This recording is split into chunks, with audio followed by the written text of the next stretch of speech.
今集咧娛樂花生堂咧，我係阿佬啊，咁咧想同大家講下咧，洪天明同埋佢嘅太太周家慧嘅新聞。嗱，咁啊，事緣咧呢一排咧11月中咧就連續咧2、3日咧喺唔同嘅媒體啊各樣嘢咧都講下洪天明啊同埋周家慧嘅嘢。咁啊，本來都唔想特別拍片啊，但係講完一單又一單咧，所以咧阿佬呢啲咁嘅諸事八卦人咧都要拍段片出嚟，同大家咧做翻個記錄。咁啊，第一段咧就講翻咧就係阿兆尊阿鄧公子鄧兆尊，咁啊同咧錢嘉樂啊、森美啊好多人啦就去玩咧呢個試當真嘅告別 game 啊，叫做墨魚遊戲2啦。咁當時咧鄧兆尊原來咧就同咗阿嘉樂啊、錢嘉樂啊同埋森美啊就話夾過咧，喂好攰啊，同埋都趕住要拍片啊，你知啦。鄧兆尊自己都有開咪拍片噶嘛，咁啊大家夾好咗就話咧，專登咧就輸咗隻 game 咧，咁就可以提早收工。咁啊當然我哋知道佢最終就輸咗啦。咁原來咧仲有一個人咧係本身大家夾好咗，喂一齊走嘅，嗰個咧就係阿洪天明。咁但係鄧兆尊事後咧就爆翻佢冇走，點解咧？原來咧就話洪天明咧堅持玩落去咧，就話因為當日咧就好多妹妹仔，好多年輕嘅女性咁咧，所以佢又可以做狐狸先生幾多點啊？佢係做隻狐狸。咁啊，鄧兆尊就爆料啦，就話佢咧好中意捉嗰啲妹妹仔，嗰啲年輕女性，咁啊令到個場面好搞笑。咁啊，於是咧啲人就唔係問洪天明嘅，呢啲係梗係問佢太座周家慧嘅。咁啊，早幾日啦。周家慧咧就出現咧喺個中環咧出現一個祝捷會，咁啊俾記者問到啦，喂，鄧兆尊爆你老公即係佢嘅老友洪天明咧唔離場嘅真相。嗱，無可否認咧，周家慧咧就答翻呢個香港01嘅訪問咧就好有智慧嘅，我哋睇一睇啊。嗱，佢就咁講嘅，其實咧佢好有呢個遊戲精神嘅，啲人都話佢去到呢個年紀51歲啦吓。仲咁活躍，不過佢成日都係嘅，踢波啊當咗自己係個波，佢不嬲咧都好搏嘅，打機咧又好搏喎，佢可以3日咧就打爆隻機，打晒隻 game， 佢唔單止身體靈活，連個頭腦咧都好靈活。咁咧就問下周家慧，喂，你有冇睇下洪天明玩墨魚遊戲2啊？冇喎，冇眼睇啊？唔會啦，嗰啲人細佢成20幾30年算把啦，嗰啲我唔擔心啊。佢咧阿洪天明咧生都生得佢哋出。嗱，表面上咧周家慧咁樣答咧係好得體，好有 EQ 嘅。不過咧其實我自己感覺上咧佢心裏邊都知道自己個老公咧洪天明咧係一個咩嘅料子，即係一個花 fit 嘅人。你好難特別去改變佢，咁我覺得咧佢有少少即係 S 雞撐飯蓋嘅感覺。喂，個老公咁樣俾人爆咗，俾個老友咁爆咗，唔通話係啊？佢掛住捉啲女仔咩？咁即係都冇俾人知嘛，好丟架咁啊！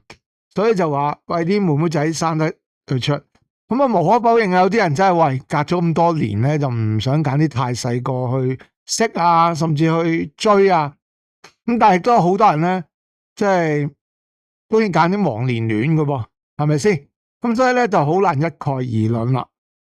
咁啊，第二 part 咧又講翻洪天明啦。洪天明咧就喺個訪問度咧大爆咧佢同周家慧之間個婚姻啊、感情嘅恩恩怨怨啊、瓜瓜葛葛啊。咁嚟講咧，洪天明咧就喺同咧周家慧係咩人咧？就2006年嘅港姐嘅亞軍嚟嘅，咁佢哋咧喺2012年就結婚，兩個人咧有2個小朋友嘅。咁啊，之前咧早幾個月咧，其實傳媒已經不停喺度追訪緊佢哋，話佢哋咧開始咧各有各自各精彩，甚至咧影到咧周家慧就擺低個老公同2個仔咧，同3位男士嘅夜蒲，咁咧就搞到咧要阿老爺咧洪金寶出聲。洪天明咧就接受訪問咧就講到啦，都否白佢自己婚姻狀況啦。佢話咧真係咧試過咧有冇嗌過離婚咧？佢話次數咧好多啦，呢個字咧我聽過太多啦。周家慧咧就答下話：你夠話好咯，即係其實佢哋之間咧，你話佢哋恩愛又好，耍花槍又好咧，即係提離婚咧就成日都提嘅。咁亦都洪天明咧，因為要成日上去北上做嘢咧，有陣時咧都陪唔到個老婆。咁咧佢就話咧，我都好想喺屋企陪下個仔，我都唔想佢哋做嘢咁辛苦。我做嘢仲要俾人鬧，有試過因為咧唔同觀點而嗌交，但係而家經歷多咗就唔會咁易講出口。我覺得始終嚟講咧，空穴來風就未必無因嘅，俾人拍到咧，佢哋各自各精彩咧。